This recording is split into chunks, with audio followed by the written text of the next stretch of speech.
सत साहेब जी, सतगुरुदेव जी की जय। अवश्य सुनिए संत रामपाल जी महाराज जी के मंगल प्रवचन। सत साहिब सतगुरुदेव की जय। बंदी छोड़ कबीर साहिब जी की जय। बंदी छोड़ गरीबदास जी महाराज जी की जय। स्वामी राम देवानंद जी गुरु महाराज जी की जय हो।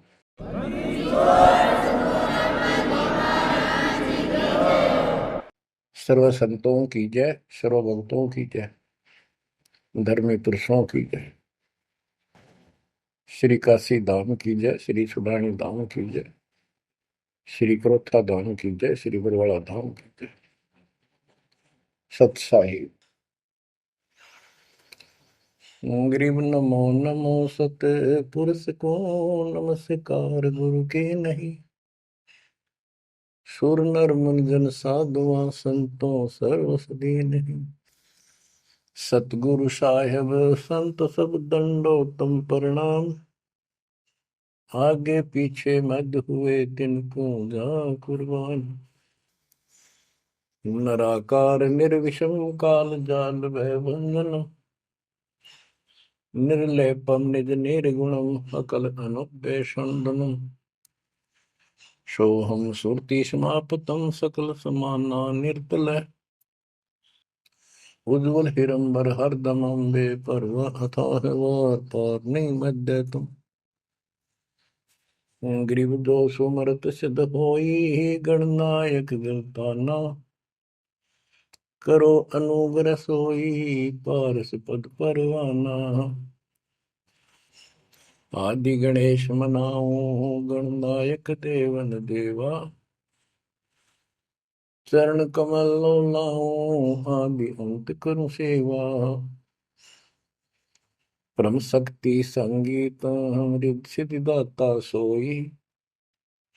अविगत गुण अतीतम सत्य पुरुष निर्मोही। जगदम्बा जगदीशम मंगल रूप मुरारी। तन मन अर्पों शीसम भक्ति मुक्ति भंडारी। सुर नर मुनि जन ध्यामय ब्रह्मा विष्णु महेशा। शेष सहस मुख गावै पूज्य आदि गणेश। इंद्र कुबेर सरीखा वरुण धर्म राय जावै। समर्थ जीवन जी का मन इच्छा फल पावै। 33 कोटि अधारा जावै सहस 88। उतरै बहुजल पारा कट है यम की फांसी। कबीर सतगुरु के उपदेश का सुनिया एक विचार। जय सतगुरु मिलते नहीं जाते नरक द्वार। नरक द्वार में दूत सब करते खेचातान। उनसे कभू नहीं छूटता फिरता चारों खाने। कबीर चार खानी में भरमता कबहू न लगता तार। सो फेरा सब मिट गया मेरे सतगुरु के उपकार। जय जय सतगुरु मेरे की। जय जय सतगुरु मेरे की। सदा साहिबी सुख से बसियो अमरपुरी के डेरे की। जय जय सतगुरु मेरे की। जय जय सतगुरु मेरे की। सदा साहिबी सुख से बसियो अमरपुरी के डेरे।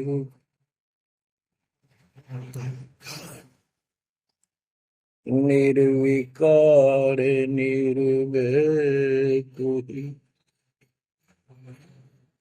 और सकल वैमा। यदि साधो पूर सकल बेमान, सब पर तेरी साहिब, सब पर तेरी साहिबी, तुझ पर साहिब ना। निर्विकार निर्भय, निर्विकार निर्भय तू ही, पूर सकल बेमान। यदि साधु पूर सकल बेमान, सब पर तेरी साहिब, सब पर तेरी साहिब, तुझ पर साहिब ना। निर्विकार निर्भय।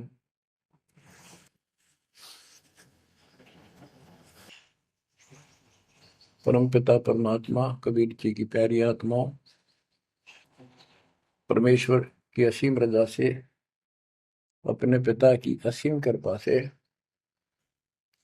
आज इस घोर कलयुग के अंदर अपने को धर्म कर्म करने का प्रॉपर ज्ञान हुआ, विशेष ज्ञान विधिवत, और सच्चा ज्ञान, सच्चा भगवान, सच्ची भक्ति, और आपको पूर्ण सतगुरु प्राप्त हुआ। जो इस गंदे लोक में आकर हम परमात्मा को फिर भूल गए, भुला दिया हमारे को, भूले नहीं। ये त्रिगुण में माया, रविगुण ब्रह्मा से निकल रहा है गुण, सतगुण विष्णु जी से, तमगुण शंकर जी से हमारे ऊपर इतना जबरदस्त प्रभाव रखता है कि हम सब भूल जाते हैं और इनसे प्रेरित होकर के सारे उल्टे काम करें। ब्रह्मा जी के गुण से या ठाठ बाट की इच्छा होती है, राजपाट की इच्छा होती है, और संतानों उत्पत्ति बाई फोर्स कराई जाती है, जीव के वश का नहीं होता। और फिर ममता मोह एक ऐसा रोग लगा रखा है, ये सबता लग जाता है। किसी से 10 दिन ठीक से बात कर ले, उससे मोह हो जाए, और अपने परिवार में जन्म लेने वाले बच्चों को से तो होना ही होना, हुआ तो 8% सीने से लगाते हैं उनको। तो वो होता क्या है, ये काल का आहार तैयार करवाया जाता है। गीता अध्याय 7 श्लोक 12 में कहा है कि अर्जुन, रजगुण तमगुण सतगुण, रजगुण ब्रह्मा, सतगुण विष्णु, तमगुण शिव जी, इन तीनों गुणों के द्वारा जो कुछ भी हो रहा है उसका निमित्त मैं हूं, मैं इनमें नहीं हूं, यानी मैं इनसे अलग हूं, ऊपर हूं। रजगुण ब्रह्मा से उत्पत्ति, सतगुण विष्णु से मोह ममता एक दूसरे में जकड़ देना, सतीथी बोल रहे हैं इसको, अब टिके रहे यहाँ पर। और तमगुण शंकर से संहार, ये है यहाँ का प्रोसीजर। हमारी आंख कतई नहीं खुलती क्योंकि प्रेशर ज्यादा है, इतना दबाव है, जीव की अवस्था नहीं है। आपको इतना ज्ञान सुना दिया और सुना रहे हैं, इस ज्ञान से आपके अंतःकरण में ये फाइनल हो जाएगा एक दिन। क्योंकि बार बार कोई वस्तु सुनते हैं, उसका धीरे धीरे धीरे धीरे असर बनना शुरू होता है। हम बातें सुनते हैं, सत्संग सुनते हैं, विचार मालिक के सुनते हैं, वाणी सुनते हैं, तो एक बार तो कति वैराग आ जाता है कि सचमुच बहुत गलत जगह फंस गए, या कुछ भी अपना लेंगे। और उसके थोड़ी सी देर के बाद, क्योंकि मेरे को और काम भी करने होते हैं, ये व्यवस्था यहाँ की ऐसी है, तो फिर शाम तक कति भूल पड़ जाती है। बस मंत्र कभी कभी याद आ जाते हैं, करने हैं।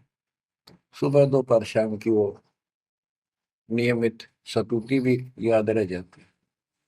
बाकी समय हम ज्यादातर अन्य कारोबार के सिलसिले में, रोजगार के सिलसिले में बातें करते रहते। वह फिर से थोड़ी सी भूल पड़ जाती है, फिर जब सत्संग सुनते हो फिर जागृति आती है। ये ऐसे चलेगा, चलने दो।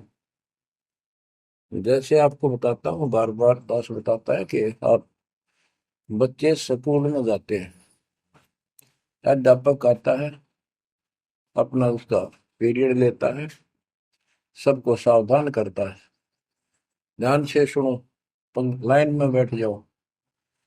तो हम बहुत सतर्क होके उनकी एक एक बातों को सुनते हैं, नोट करते हैं, लिखते हैं, फिर याद करते हैं। उसके बाद हम फिर खेलते कूदते भी हैं। बच्चे घर का भी काम करते हैं, माँ बाप का हाथ भी बटाते हैं।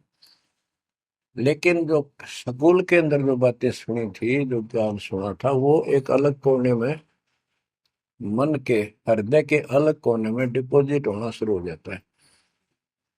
और उसके अतिरिक्त हम और भी काम सारे करते रहते हैं जो पहले भी कर रहे थे। एक दिन हम विद्वान बन जाते हैं, वो काम फिर भी कर रहे हैं। इस ज्ञान को रह रहकर सुनने से एक दिन आत्मा कति दृढ़ हो जाएगी कि इस संसार में एक दिन भी रहने का नहीं है, ये संसार एक दिन भी। और कभी भी फिर शरीर यहाँ से छूट जाए, जाने का टाइम आ जाए, नो प्रॉब्लम। हमारी आस्था सतलोक में जाने की होगी, क्योंकि हमने वहां जाने का टारगेट बना रखा है। पहले तुम्हारा कोई टारगेट नहीं था, मेरे पास जाएंगे कहाँ। उसमें कोई बच्चे में मोह हो जाता, परिवार में मोह रह जाता, यही कुत्ते बनकर जन्म ले लेते। कबीर साहब कहते, जहाँ आशा ता बासा हुई, मन कर्म वचन सुमरियो सो। गीता अध्याय 7 श्लोक 6 में यही स्पष्ट किया है कि अर्जुन, अंत समय में जो जिस भी भाव में भावित रहता है, जिसके ऊपर जिसमें आस्था रहती है, वो उसी को प्राप्त होता है। जब तक हम भक्ति नहीं करते, इस ज्ञान से परिचित नहीं होते, तो हमारा संसारिक यानी परिवार में, संपत्ति में, इसमें कभी हम जकड़े बैठे होते हैं। एक उदाहरण दिया करते थे गुरुदेव, एक बूढ़े की मृत्यु होती, किसान था, पशु रक्षा करते थे, मृत्यु होने लगी, उसकी जुबान बंद हो गई। आसपास परिवार के सदस्य आगे, वही पिताजी तो अंतिम टाइम आ गया, वो आगे। तो थोड़ी देर के बाद वो ऐसे संकेत करने लगा, ऐसे इशारा हाथ से। उन्होंने सोचा भाई पिताजी कुछ कहना चाह रहे है, हो सकता है कोई धन दाब रखा और बताना भूल गया, वो अचानक मृत्यु होगी। एक डॉक्टर बुलाया, उसने पता था कि एक बार ये बुलवा देगा, 500 रुपये लेगा, ऐसा इंजेक्शन लगाता है। वो बुलाया गया, उसने इंजेक्शन ला दिया। पिताजी बता बता जल्दी क्या कहना चाहो थे। एक गाय का बछड़ा झाड़ू मुंह में दे रहा था, उन्हें खराब कर रहा था। जो बोला, देख यो बछड़ा झाड़ू चाब है, तुम कित मर गए, नाश करोगे मेरे जाए पक्ष है, ये नुकसान कर दिया। 2.5 आने की झाड़ू 500 रुपये पड़ गई हुए। जहाँ साता बासा हुई, वहीं फिर कुत्ता गधा पशु बढ़कर वहीं जन्म लेगा। तो हमारी ये वृत्ति यहाँ से हटेगी, इस ज्ञान से अंतिम समय आप यहाँ कुछ याद नहीं आओगा। इस ज्ञान में सुनते रहे और भक्ति करते रहे, मर्यादित रहे। ज्ञान के साथ साथ यह भक्ति आपको सहारा देगी अंतिम समय में, मन को उधर धकाने के लिए। वैसे नहीं धकता है, वो ताकतवर है, ब्रह्मा विष्णु महेश मन का आधार मान रहे। ये ज्ञान और इस भक्ति की शक्ति इस आत्मा को न धका देगी ऊपर। अंत समय में सेकंडों के अंदर सतलोक बैठे पाएंगे। इस पर लगे रहना, इस मार्ग से जैसे दास आपको बताता जाएगा। अमर करूं सतलोक पठाऊं, ताकि बंदी छोड़ करूं। कबीर साहब कहते हैं, मैं अमर करूं सतलोक पठाऊं भेज दूं, इसलिए बंदी छोड़ कर लाता। अब यहाँ ये क्यों हो रहा है, क्या हो रहा है, आपको सब पता है। पहले तो नहीं था, पर अब पता लग गया आपको, बिल्कुल सही पता लग गया। माता पिता के सामने बच्चे एक या दो तुरंत मर जाते हैं, चक्कर मारते रह जाते हैं, हाथ कुछ नहीं आना, और कई महीने वर्षों तक उसकी याद सताती रहती है। हम इतने विवश हैं, हम इतने बंद में हैं, हम कुछ नहीं कर सकते, लाचार हैं। एक राष्ट्रपति किसी देश का, या प्रधानमंत्री, या अन्य कोई शख्स मानता अपने आप को, उसका इकलौता बेटा मर गया, प्रधानमंत्री का, टक्कर मारा वो टक्कर। और उससे पहले जब आकाश में वो थी उसकी तुती, साथ में आकाश में रहा था, उसका दिमाग धरती पे पटक दिया। एक बताते हैं, महाभारत में प्रकरण आता है, द्रोणाचार्य, ये गुरु था कौरव पांडव का, और शिक्षा दिया करता, मोह मत करो, मोह सबसे बड़ा खतरनाक है। द्रोणाचार्य का जब लड़का अश्वत्थामा मरा, मरा नहीं था उस समय तक, ये कह दिया गया अश्वत्थामा मर गया। वो झूठ बुलवाई गई थी श्री कृष्ण में प्रवेश काल द्वारा, कि एक अश्वत्थामा नाम का हाथी था, उसको मार दिया गया। और युधिष्ठिर का बहुत विश्वास करते थे सब, कि ये सत्यवादी है, कभी झूठ नहीं बोलता। तो काल ने यह चाल चाली कि द्रोणाचार्य पांडवों की सेना को मार डालेगा, बहुत जबरदस्त तीरंदाज है, बहुत गजब का शूरवीर निशानेबाज है, इसको कंडम किया जाए। तो उसको कंडम करने का तरीका अपना कि इसको एक झूठी खबर फैलाई जाए कि अश्वत्थामा का बेटा मर गया युद्ध में, फिर ये पागल हो जाएगा। ऊपर तक दुनिया गीत गाती है, जब लग गया अपने, जब पता लग गया तो युधिष्ठिर से झूठ बुलवा दिया कि तूने कह दे कि अश्वत्थामा पीते, अश्वत्थामा मर गया, तेरी झूठ भी ना होगी, हाथी मर गया ना, ये हो जाएगा।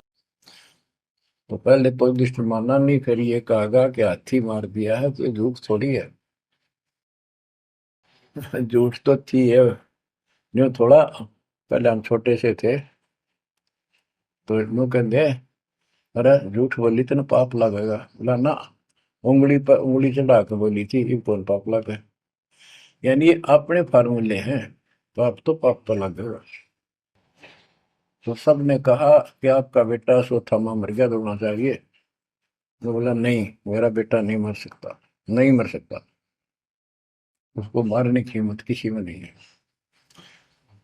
कि युधिष्ठिर कह देगा तो मैं मान जाऊंगा। तब युधिष्ठिर ने कहा, अश्वत्थामा थे नर व कुंजर, नर तो जोर तो बोल दिया, व कुंजर, भाई हाथी आदमी या हाथी, ये नहीं कह सकता। वो मन मन में बोल दिया। तो यह बात सुनकर अश्वत्थामा थे, अश्वत्थामा मारा गया। आगे कड़ा सुना था द्रोणाचार्य, नरवा कुंजर कह गया वो, इतना पागल ने ढाल हो गया, टक्कर मारा, कति कंडम हो गया, उसने हथियार भी नहीं उठा उसने। और पांडवों ने वो गढ़ जीत लिया उस साइड का जहां वो मोर्चा डटे खड़ा था। तो बच्चों, ये मोह इतना जबरदस्त है, जीव के बस का नहीं है। और बनता कुछ नहीं, बचाओ कुछ नहीं। तो इसका बचाओ अब है तो ज्ञान हो। ये ज्ञान जो दास बता रहा है, ये आपके हृदय में जच जा कति, ये कुछ भी अपना नहीं है। 100 की 100 साची है, पर मन मानने तैयार नहीं, आत्मा को दबाए रखा है। ये सब काल आहार हमसे पैदा कराया जाता, जैसे कसाई बकरे पालता है। कसाई बकरे पालता है, उनके लिए चरागाह बनाता है, सुंदर तालाब बनाता है पानी पीने के लिए, उनके लिए छाया, गर्मी, सर्दी, ओलों से बचने के लिए शेड डालता है। पहले झोंपड़ी डाला करती थी, तो उस घास फूस के कर लकड़ी। अब तीनों का सेट बनाते, पंखे लगा दिए गए। और ये समझो कि जैसे कसाई ने 3 पाली रखे हैं नौकर। एक बकरे मोल लाके वहां छोड़ता है, दूसरा उनकी पालन पोषण करता है, और तीसरा उनमें से निकाल के और अपने कटवा देता, बेच देते हैं, कसाई को सौंप देता है। ये प्रोसीजर है यहाँ पर।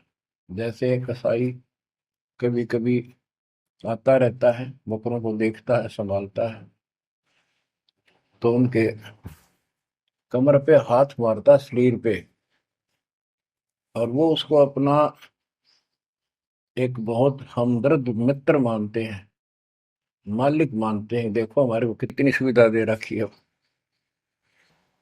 पानी क्या, घास क्या, गर्मी सर्दी से बचने का। वो देखता तो हाथ मार के ऐसे है कि ये कितनी कीमत का हो गया, कितना मांस है इसमें। और वो समझते हैं ये प्यार करे हमारे से, कसाई लाड करता है, वो भी उसको प्रतिफल में जीभ से चाटते हैं उसका हाथ, प्यार करते हैं। और कई कई तो उसके ऊपर पैर फैला कर उसको प्यार देना चाहते हैं, सीने से लगाना चाहते हैं। बकरे ऐसा पशु भी प्यार देते हैं, उसको अपना मानते हैं। वो देख रहा है इसमें मांस कितना है, और नौकरों को बता देता है इन इनको निकाल लो।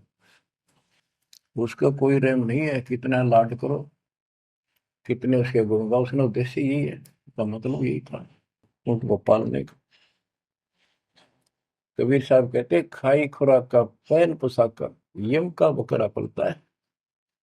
या बढ़िया बढ़िया माल खा के और सुंदर सुंदर कपड़े, ड्रेस, अटपट फैंसी के कपड़े, ये पहनेंगे वो पहनेंगे। कहते खाई खुराक का पैन पोशाक का यम का बकरा पड़ता है। काल के बकरे पड़न लग रहे हो तुम। इन बातों को बचो, अच्छी तरह हृदय में बैठा लो एक कोने में। संसार में रहेंगे, रहना पड़ेगा, लेकिन परमात्मा की शरण में रहेंगे, मर्यादित रहेंगे। काल का कोई अटैक आप पर नहीं होगा, ना आपके परिवार पर होगा, ना किसी धन संपत्ति व्यवसाय पर होगा। ये सत्कर मान लेना। हम मर्यादा को हल्के में ले लेते हैं, और ये हमारे विनाश का कारण होता है।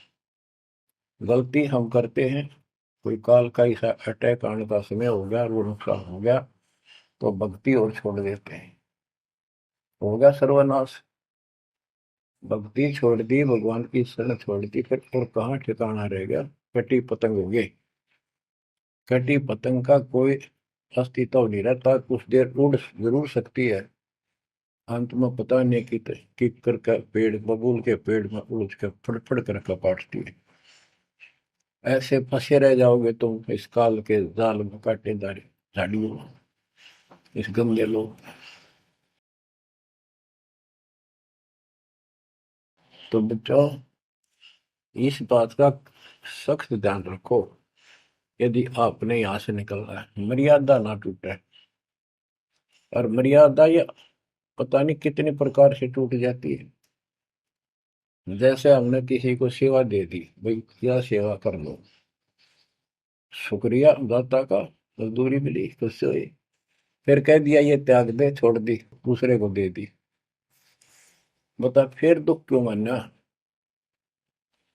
फिर दुख मानते। मैं ये समझा, इतना ज्ञान होकर भी तुम ऐसी बातें करते हो, तो शुक्र मनाओ और 100 बार हाथ जोड़ के, भाई बहुत अच्छा, गुरुदेव का आदेश है, ये भाई सेवा कर लेगा, मुझे भी और सेवा दे दियो कोई, मेरी नीयत से सेवा करने की। करना मिला तो अपना सबर करे, भक्ति करे, सत्संग में जाओ। 100 सेवा है असल में करने वाले को, बहुत सी सेवा होती है। तो एक बात का बंद कर नहीं बैठना चाहिए।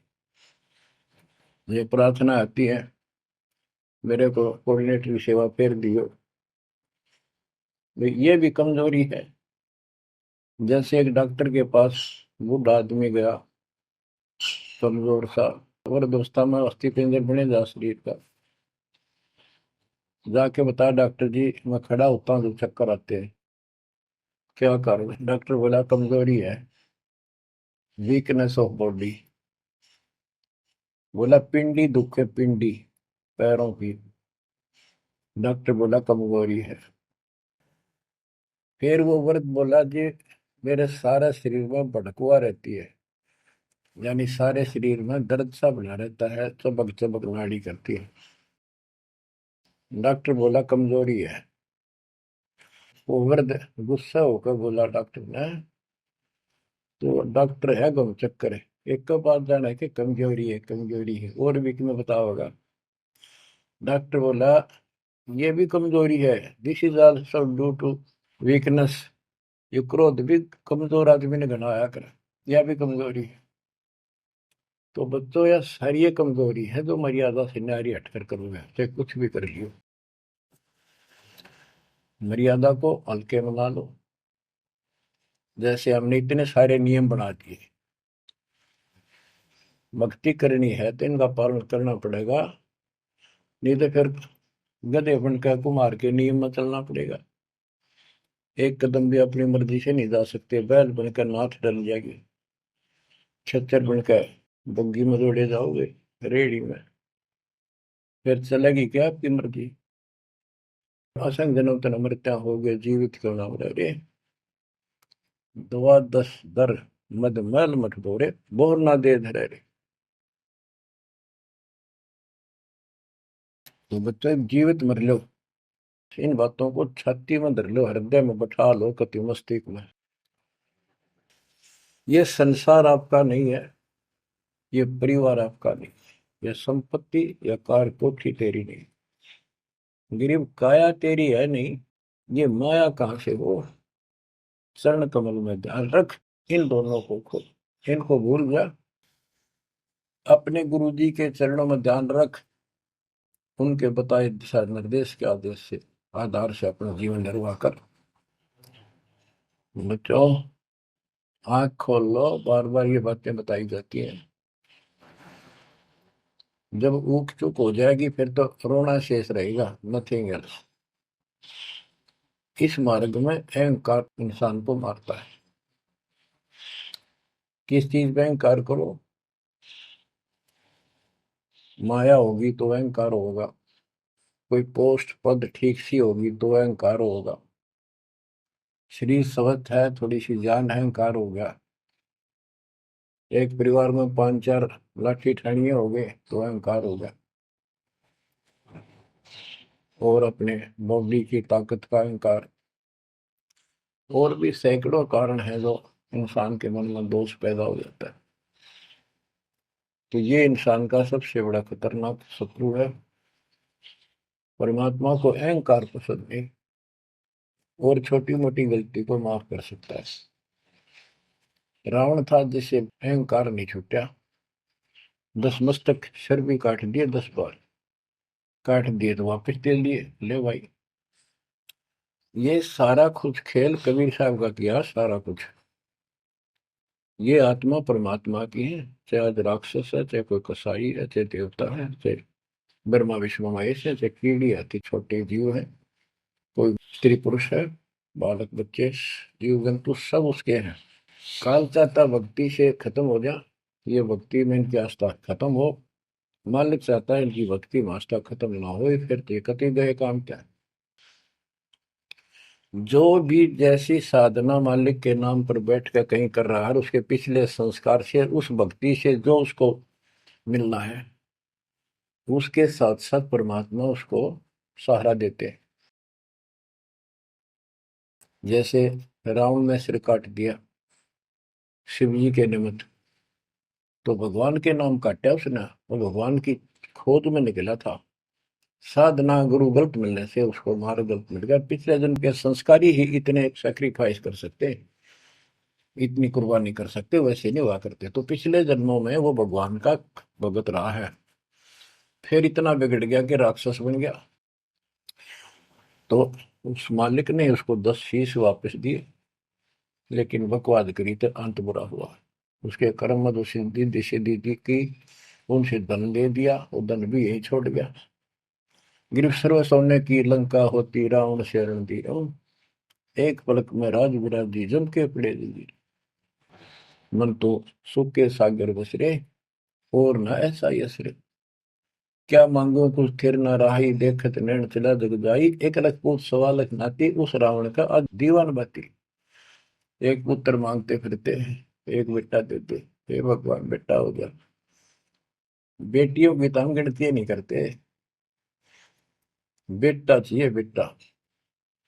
वो किस लिए उगलछमी पैदा कर रखी थी कि बेटा ना हो, यहाँ तक गति नहीं होगी माँ बाप की, क्योंकि अंत समय में जेठा बेटा, बड़ा पुत्र माँ बाप का अंतिम संस्कार कराए, यानी उसने फूका, फिर उसकी अस्थि डाल कावे, फिर उसकी क्रियाक्रम करावे, तो उसकी गति हो।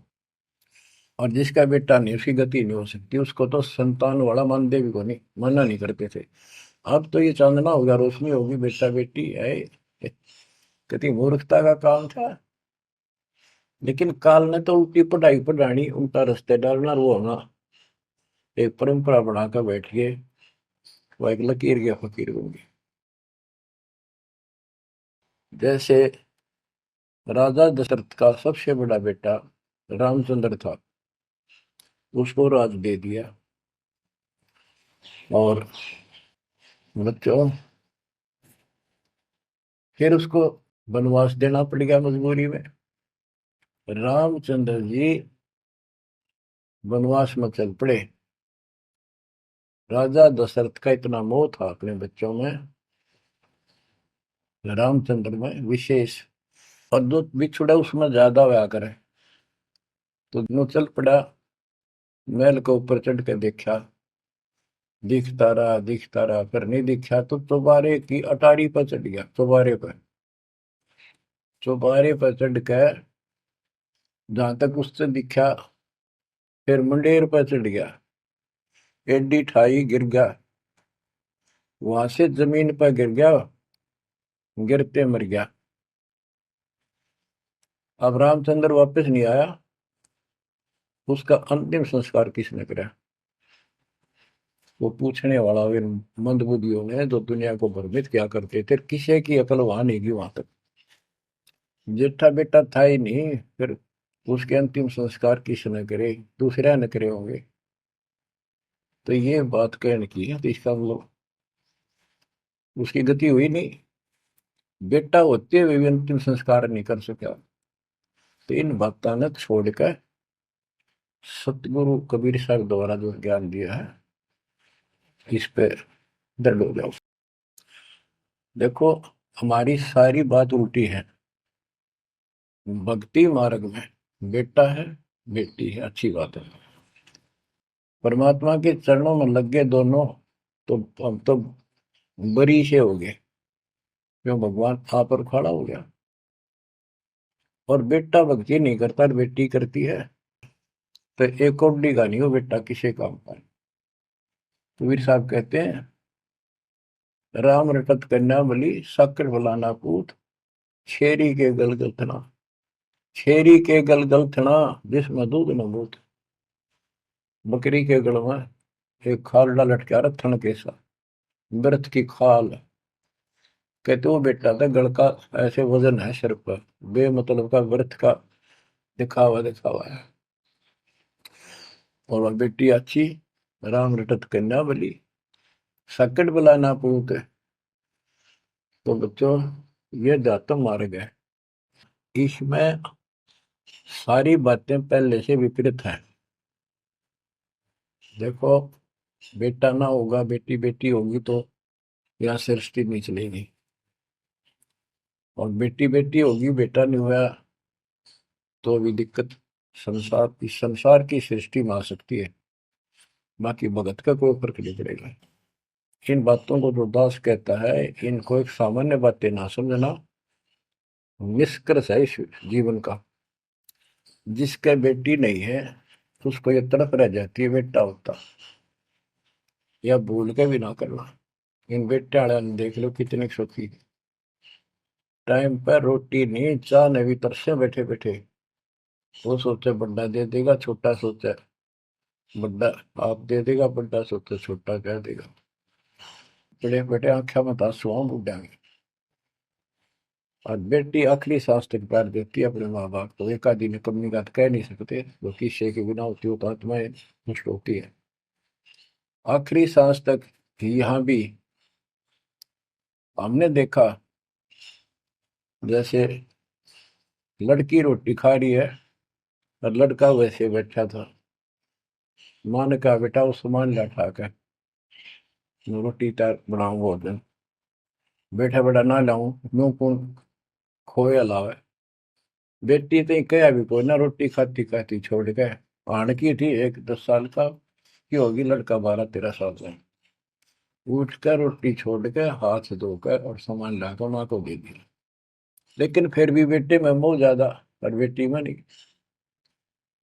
इसका कारण यह था कि हमने बेटी को बाहर बना लिया इस गलत रीति रिवाज से। बेटी तो 15-16-20 साल की मेहमान होती है आपकी, ये तो परमात्मा की बेटी 2 गुना का सुधार करती है। आगे जाके घर बसावे, उस परिवार को भी सुधारे और माँ बाप के अंदर मोह न्यारा रहे। तो भाव ये है कहने का, अगर बेटा नहीं है ना और भगत है, उसके सब भगवान धरती पर नहीं। प्रथम तो वो है जिसका कति संतान नहीं, वो भगवान। दूसरा वो है जिसका बेटा ना हो, बेटियां की करके शादी वृद्धावस्था में अपना लेकर मारा जाता है। और बेटी वहां बैठी भी माँ बाप की चिंता करेंगी और कोई ना कोई सुविधा उनको देती रहेगी। और बेटा छाती पर रह के भी खून फूक के जाएंगे, कति साफ दिखाई दे है, इसमें कोई मानो तो ना मानो। लेकिन बेटे भी हैं, ठीक है, और उनमें वो भी भक्ति करो, आप भी करो, कुछ दिन में उनको समझ आ जाएगी, पुत्र वधू भी भगवान से डरने वाली हो जाएंगी, माँ बाप का ध्यान रखें। वैसे कोई विकल्प नहीं इसका, लेकिन इस दुख को हम अच्छा मानते हैं पुत्र ना होने से। हम तो काल ने गधे बना रखे हैं, जितना कष्ट हमें रहे और वजन लग जा रहा है तो हम सीधे चाला और कम हो जाता मानने को नहीं। हमारा तो जैसे एक माई का पुत्र मर गया 15-16 साल का, और भगत थी, टक्कर मारी, रोना पड़े है कि बस की बात है, पाला पोसा ले जाता का। फिर उसने थोड़ा सब्र हुआ जैसा। उस दूसरे जो एक और बिना भगत थे उनके पड़ोस में, जो उनके लड़के की शादी होगी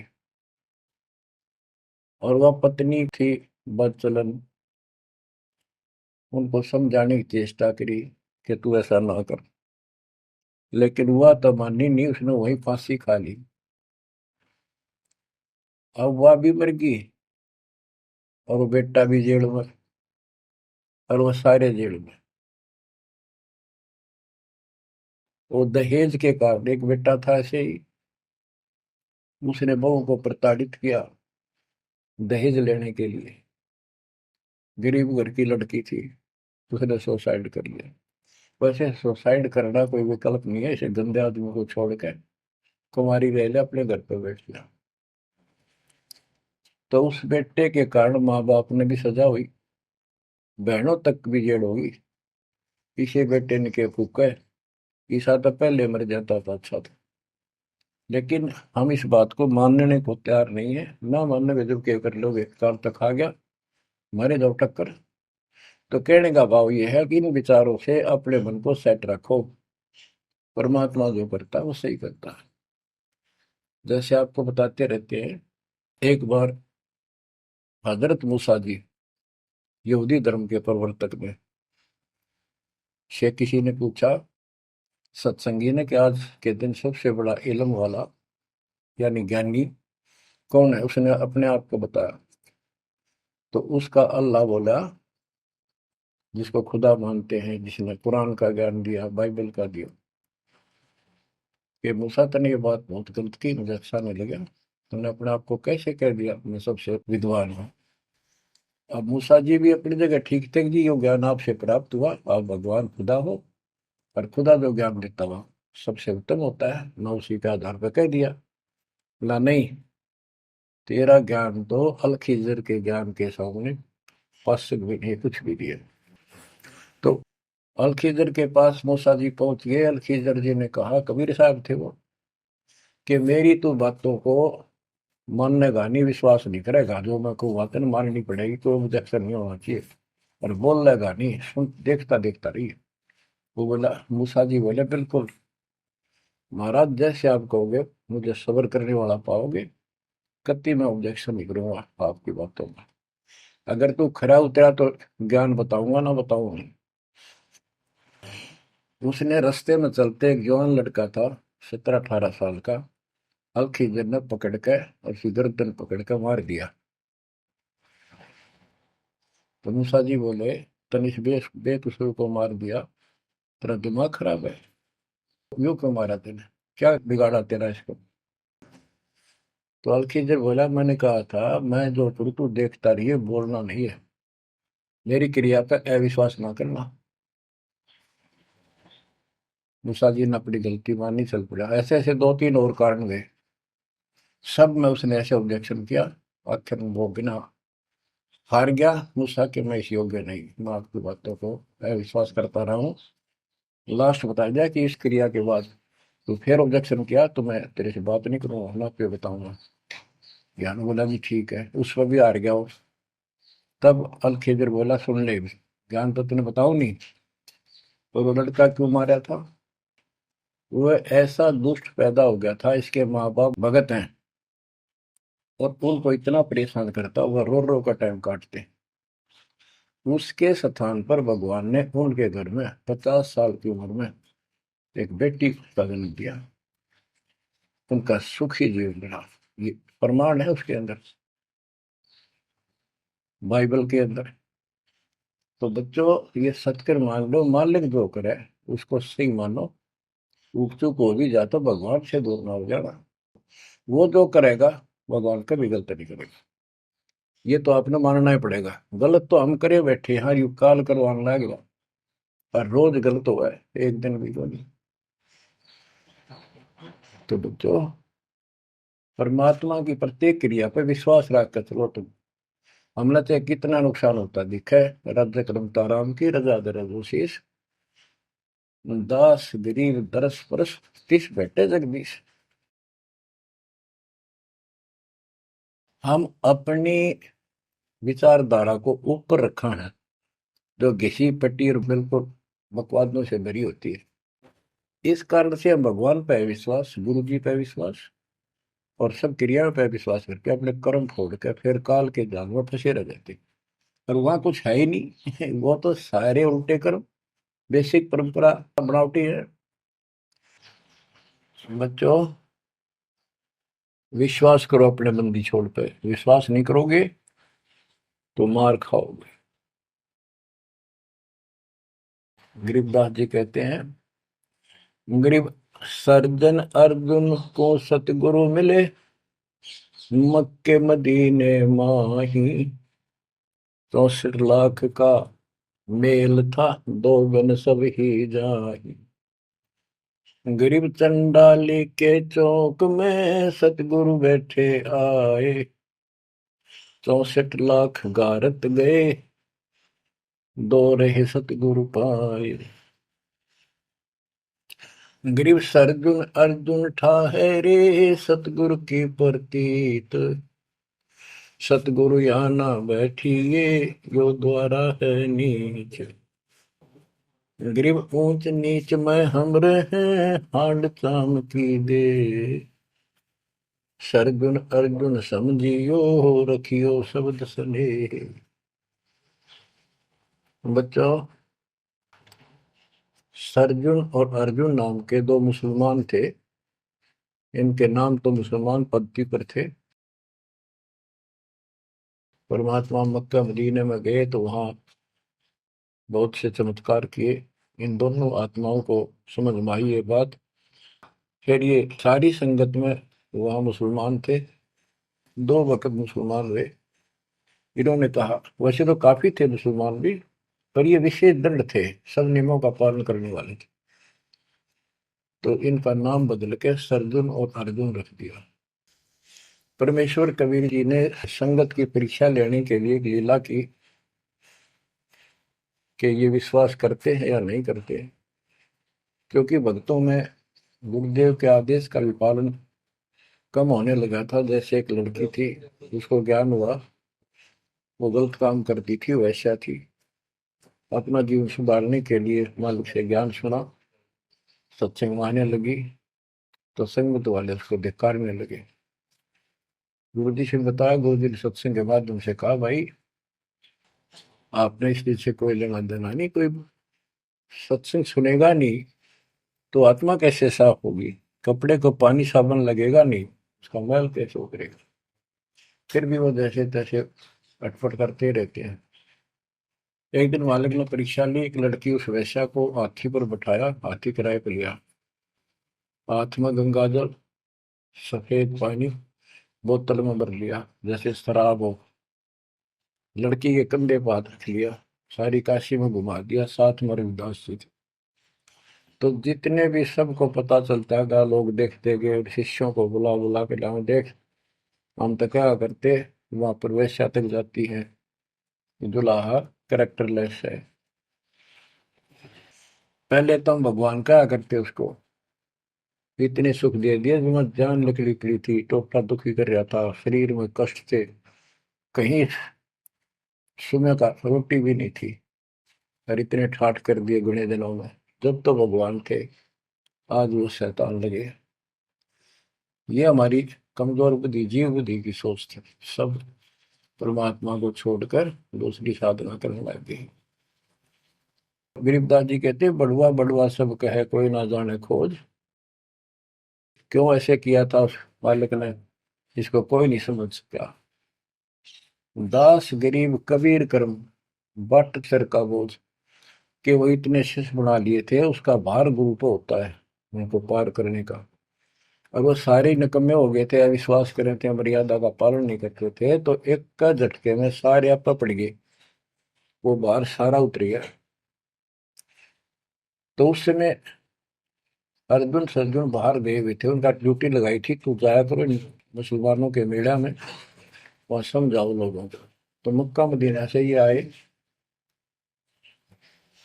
उस समय सारी लीला हो चुकी थी, और कबीर साहब उनकी परीक्षा के लिए उस दिन भी उस लड़की के घर जा बैठे, वैश्या के आंगन में। अर्जुन सर्जुन को बताया कि गुरुजी तब भाई कति गिर गए, जुल्म कर दिया सरेआम, वैश्या के साथ साथी में घूम रहे थे, शराब पी रहे थे। अर्जुन सर्जुन को विश्वास नहीं हो रहा था कि ऐसी क्या बात कर रहे हो, ऐसी बात कहने से ही पाप लगता है गुरु जी के प्रति, तुम ये बोल क्या रहे हो। तो एक बोला, मैं अभी देख का हूँ, आज भी वहीं बैठे ना, एक ही ना, तो जा देख ले, देख लो जाके। वो दोनों वहां गए, परमात्मा बैठे थे, लड़की पैर दुबारी, गुरु जी बैठे चारपाई पे, बेटी बैठी नीचे। तो गुरु जी को शिक्षा देते हैं, गिरिव सर्जुन अर्जुन ठहरे, सतगुरु के प्रतीत। यानी उनने कुछ दृढ़ता दिखाई थी, फिर जाके देखा तो वहां सतगुरु से बोले, सतगुरु आना बैठिए, यो द्वारा है नीच। हे सतगुरु, आप यहाँ ना बैठो, ये तो एक नीच औरत का घर है। परमात्मा बोले, गरीब ऊंच नीच में हम रहे, ये हाड चाम की दे, तुम्हारी हाड चाम की दे है, इसकी भी वही है। अर्जुन अर्जुन समझियो, रखियो शब्द स्नेह। तुम समझ जाओ, अपनी भक्ति कर लो, जो नाम दिया, इन बातों में कुछ नहीं दे रहा। तुम गुरु को शिक्षा देते हो तो मेरे गुरु हो गए। ऊंच नीच में हम रहे, ये हाड चाम की दे, सरजुन अर्जुन समझियो, रखियो शब्द स्नेह। तो उनकी आंखें जब खुल गई, पैर पकड़ लिए, माफ करो गुरुदेव, मेरे नीच आत्मा है, हमसे बड़ी भूल होगी, क्योंकि वो चाहती उनको भक्ति। फिर परमात्मा ने कहा, बेटा कितनी बात बना लो, एक दिन मेरे प्रति वो भाव थारा हो नहीं सकता, तुम्हारे मन में मैल आ चुका है, और ईब मेरे इस शरीर से गुरु रूप से तुम पार नहीं हो सकते। फिर रोए बुरी तरह जी, फिर उद्धार कैसे होगा? फिर बता कि दिल्ली से 10 मील दूर पश्चिम की ओर किसी गांव में हम फिर आएंगे, हमारा एक भक्त आएगा, उसको दीक्षा देंगे, दीक्षा उससे लेकर तुम कल्याण को प्राप्त होगे। तो वो कहते हैं वहां से चल के वृद्ध अवस्था में अमायु गांव है खरखोदे के पास, वहां आकर के कति वृद्ध हो गए, मालिक की कृपा से वो 200 साल जिए ऊपर नीचे। और फिर गरीबदास जी को परमात्मा मिले 10 साल की उम्र में, उनको दीक्षा का आदेश दिया। तब उन्होंने वहां से दीक्षा लेकर वहीं शरीर छोड़ दिया, छुड़ानी में।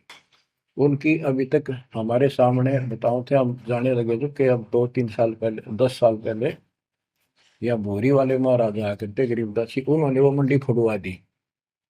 उनके दोनों की यादगार बनी हुई थी, इसलिए फुड़वा दी कि लोग इन पूजन लाग जाए गरीबदास जी को छोड़ के। तो कहने का भाव यह है बच्चों, आंख खोल लो, इन बातों को चिंतरा, गुरु के प्रति कभी अविश्वास नहीं होना चाहिए, और परमात्मा की प्रत्येक क्रिया को शिरोधार्य होना चाहिए। आंख खोल लो, परमात्मा बार बार यह मौका नहीं देगा आपको। समझा है तो सिर दर पाऊं, भोर नहीं रे ऐसा था। ये संसार समझदा नहीं, कहंदा शाम दोपहरे गरीब दास ये वक्त जात है, रोओगे इस पैरे। भक्ति नहीं करते वो न्यू रोएंगे, गलत साधना कर रहे वो रोएंगे। ये सच्ची भक्ति करके मर्यादित ना रहे तो तुम रोओगे। कभी सीधे हो जाओ, समर्पित हो जाओ, मालिक के चरणों में सदा ध्यान रखो, बुराइयों से बचो, सेवा सुमन दान करो, मर्यादा का निर्वाह करो, मालिक आपको मोक्ष दे। सत साहिब।